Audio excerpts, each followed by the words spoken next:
Nous avons maintenant des propriétés algébriques des nombres complexes avec les modules, donc qui sont énoncées ici. La première, c'est que si on prend le conjugué d'une somme, c'est égal à la somme des conjugués.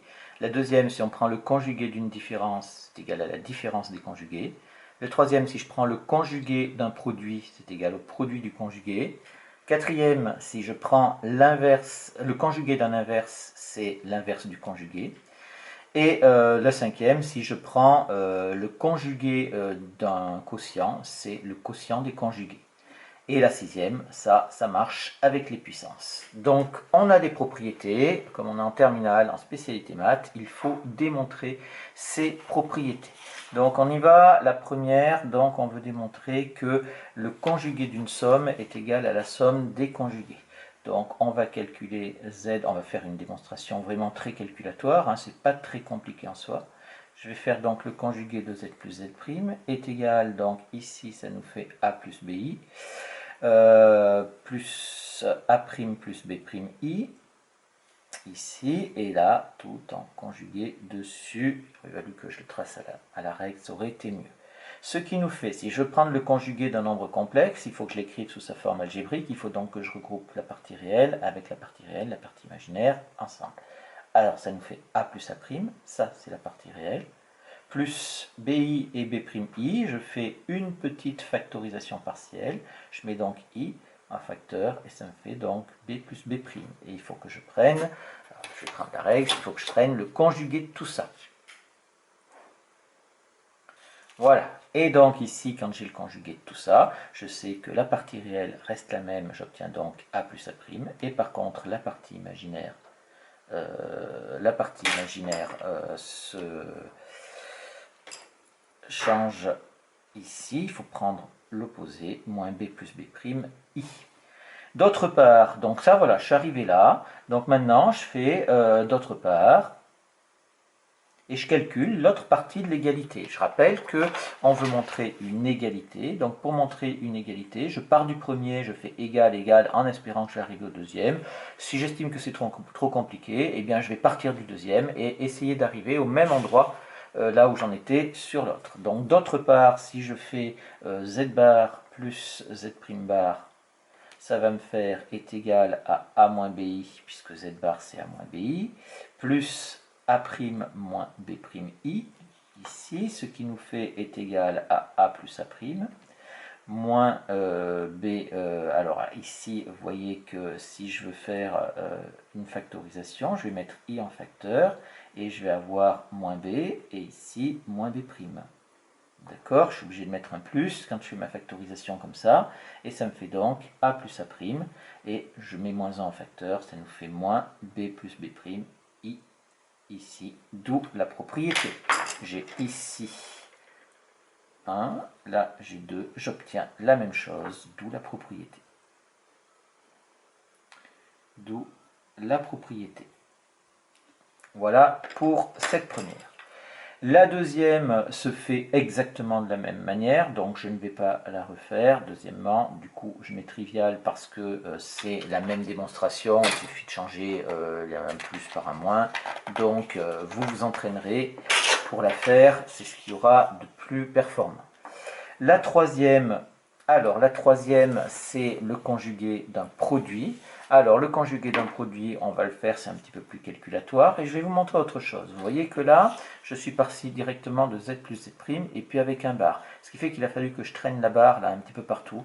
C'est peut-être un petit peu lourd. Donc, je vais vous montrer aussi d'autres astuces. Ça, c'est des astuces de rédaction qui peuvent parfois être utiles.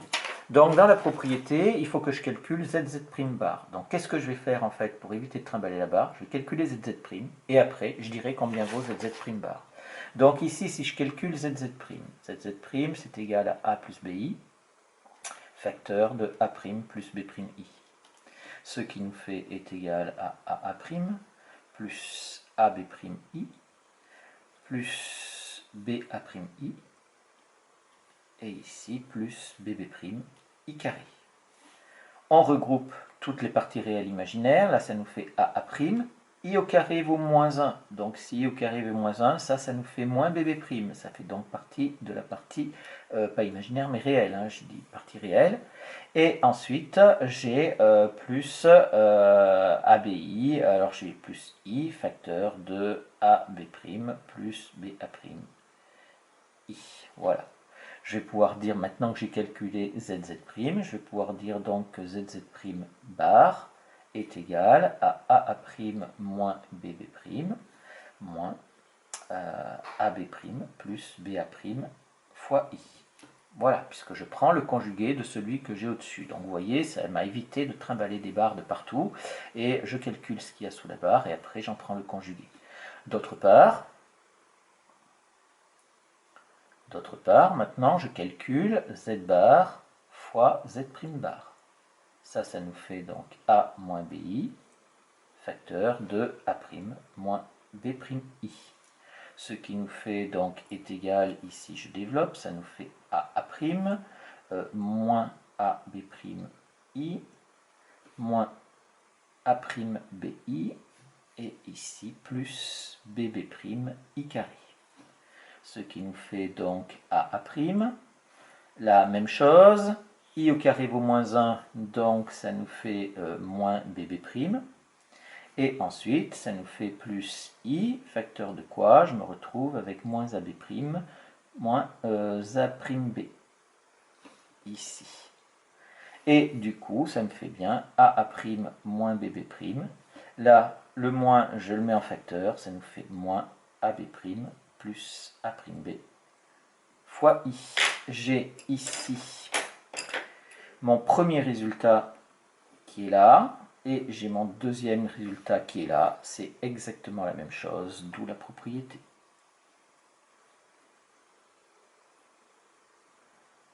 D'accord, donc je dis ici 1 est égal à 2.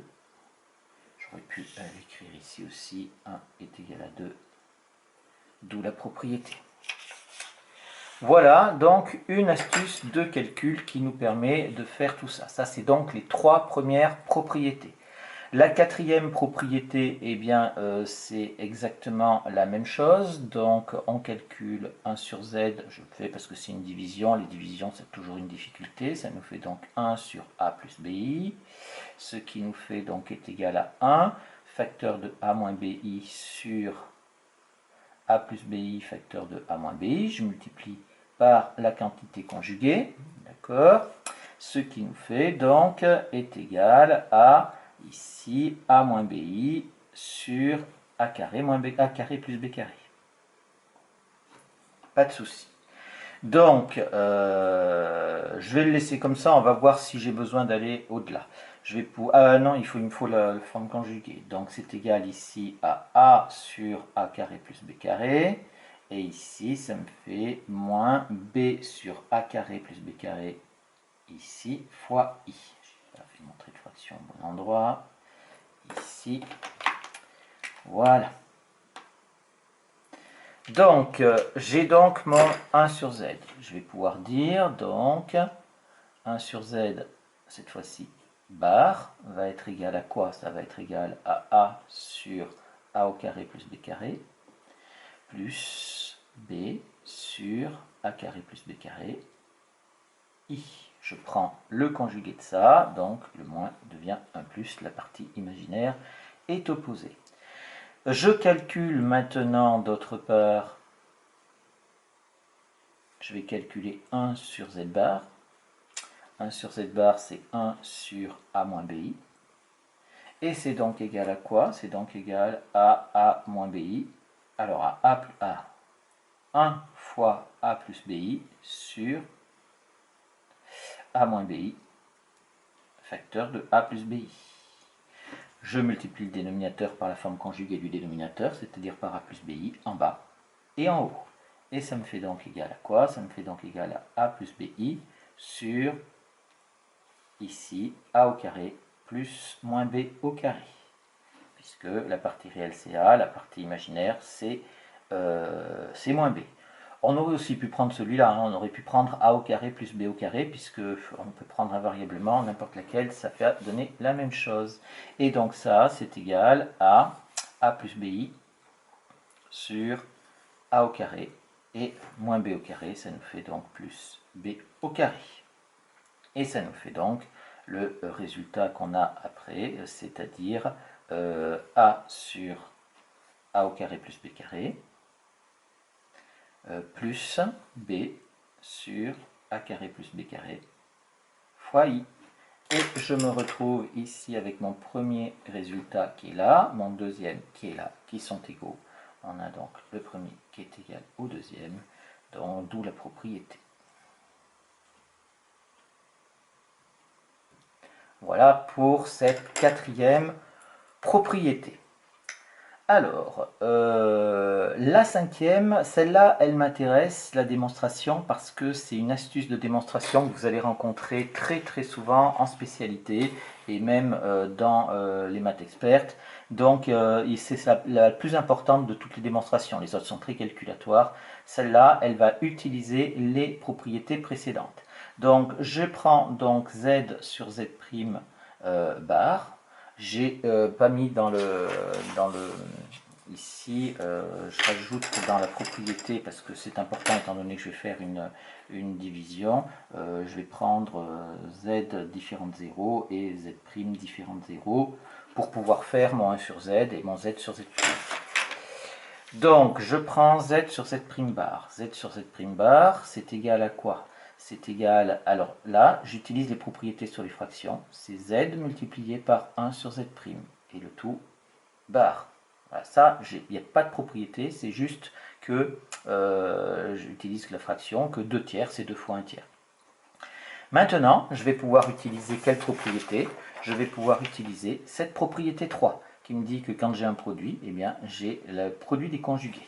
Donc ici, ça va me faire z bar multiplié par 1 sur z' bar.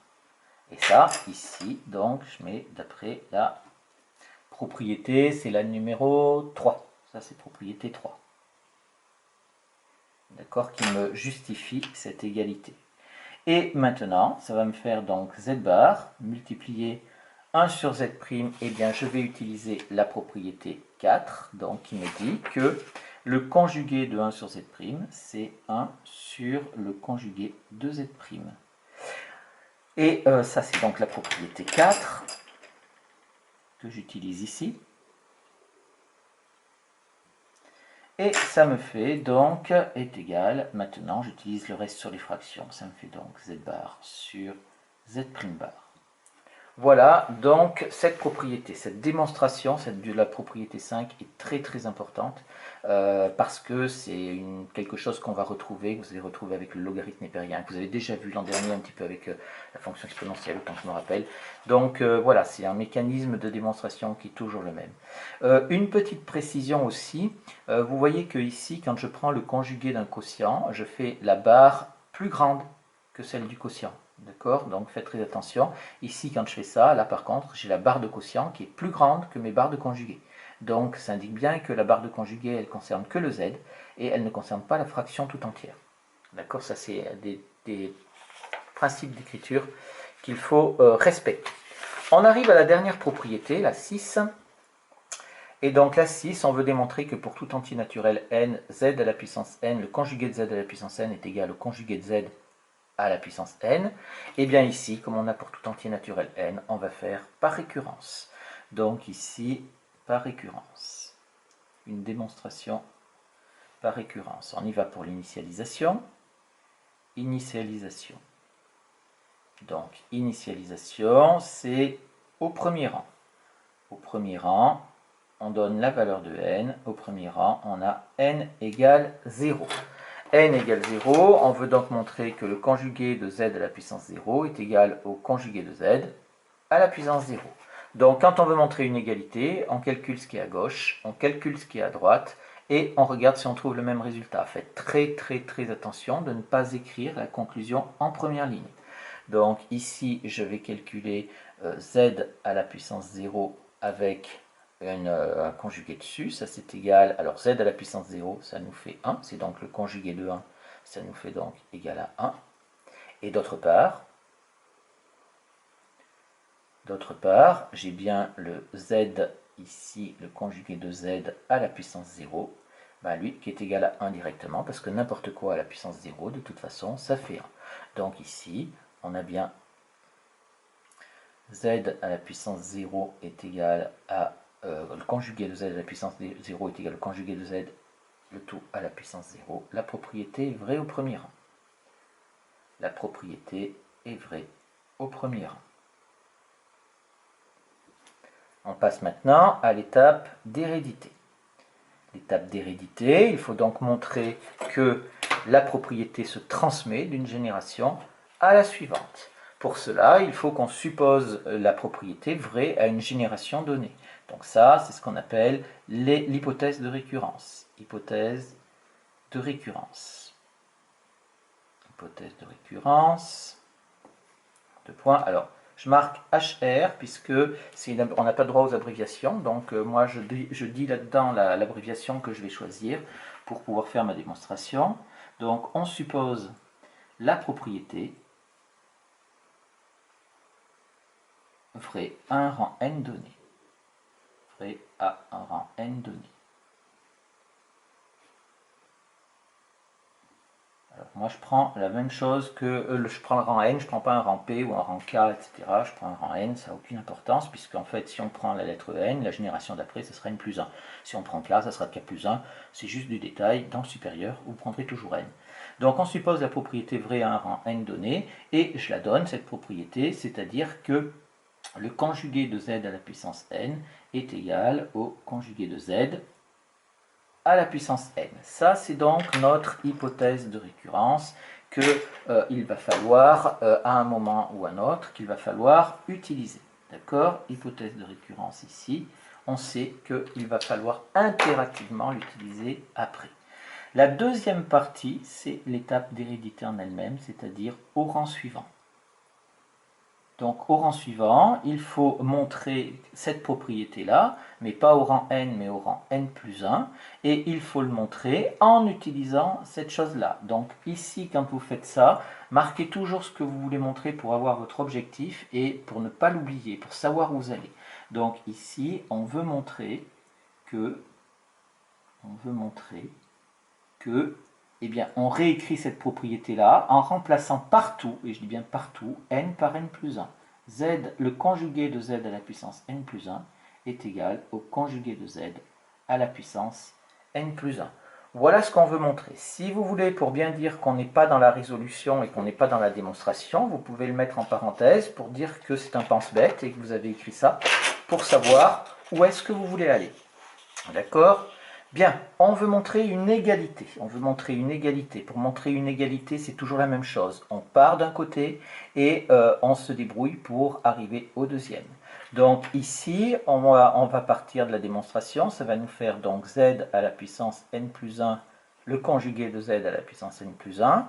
Je vais avoir égal. Ensuite, je vais le faire au crayon à papier puisque je gommerai après. Je vais avoir égal, égal, égal, etc., etc. Je ne sais pas où. Et je vais arriver à la fin à module de z ici à la puissance n plus 1. Voilà l'architecture de la démonstration. Elle ne peut être que comme ça. Après, certaines démonstrations peuvent être plus astucieuses, mais en général, quand on veut démontrer une égalité, on part du terme de gauche, égal, égal, égal, et on arrive au terme de droite. Et on sait que quelque part là-dedans, on doit impérativement utiliser notre hypothèse de récurrence qui est encadrée ici. Si on ne l'utilise pas, alors on n'aura pas montré la transmission d'une génération à une autre. Mais si on ne l'a pas utilisée, ça s'apparente plus à de la génération spontanée. Donc faites attention, on est bien dans une étape par récurrence et il faut montrer la transmission. Alors, je calcule z à la puissance, le conjugué de z à la puissance n plus 1. Je vais utiliser la même astuce que dans la démonstration de la cinquième propriété. Je vais dire que z à la puissance n plus 1, je peux écrire z à la puissance n multiplié par z. Donc, c'est le conjugué de tout ça. Maintenant, qu'est-ce que je vais faire? Eh bien, je vais utiliser toutes mes propriétés que je peux avoir là. Notamment, je vais utiliser la propriété 3. Je vais dire que c'est égal ici à z, le conjugué de z à la puissance n multiplié par le conjugué de z. Et là, je vais mettre ici propriété 3. C'est la propriété 3 qui justifie cette égalité. Maintenant, maintenant, je suis super content. Pourquoi? Parce que j'ai mon conjugué de z à la puissance n. Et je vois que je l'ai dans mon hypothèse de récurrence. Donc, je rappelle qu'une égalité, ça veut dire quoi? Ça veut dire que vous pouvez invariablement remplacer le conjugué de z à la puissance n par ça, ou ça par ça. C'est ça une égalité. Une égalité, vous avez ce qui est à gauche est égal à ce qui est à droite. Si ça vous plaît plus, vous prenez ce qui est à gauche. Et si ce qui est à droite vous paraît plus utile, vous prenez ce qui est à droite. C'est la même chose. Donc ici, je vais remplacer donc z à la puissance n par quoi? Par le conjugué de z à la puissance n multiplié par le conjugué de z. Et là, ça c'est la propriété, ça c'est, pardon, d'après l'hypothèse de récurrence. Donc je mets HR ici et j'ai indiqué, c'est bon, je l'ai utilisé. Donc là, ma démonstration par récurrence va être valide parce que j'ai utilisé la propriété qui était vraie à la génération précédente pour montrer qu'elle est vraie à la suivante. Donc je m'en souviens qu'il y a une transmission. Si je n'avais pas ça, si je n'avais pas cette propriété, là je serais coincé, je ne pourrais pas aller au-delà. Et maintenant, qu'est-ce que je vais faire? Eh bien, je reconnais ici, c'est tout du travail sur les puissances. A à la puissance n multiplié par a à la puissance 1, ça nous fait donc le module de z à la puissance n plus 1. Et j'ai fini donc ma démonstration. J'ai pas eu besoin d'autant de lignes que ce que j'avais pensé. Donc voilà, la démonstration est terminée. Il suffit juste de dire que la propriété est héréditaire. La propriété est héréditaire. Donc elle est vraie partout. Conclusion. Elle est vraie partout. Conclusion, quel que soit n pour tout n appartenant à n, on va avoir donc le conjugué de z à la puissance n est égal au conjugué de z à la puissance n. Voilà une démonstration par récurrence. Quand vous voulez démontrer une égalité, il faut tout le temps procéder de cette façon-là. À partir de, enfin majoritairement. Après, il y a des astuces, bien entendu, suivant les récurrences qu'on peut vous demander. Voilà les démonstrations de ces propriétés algébriques.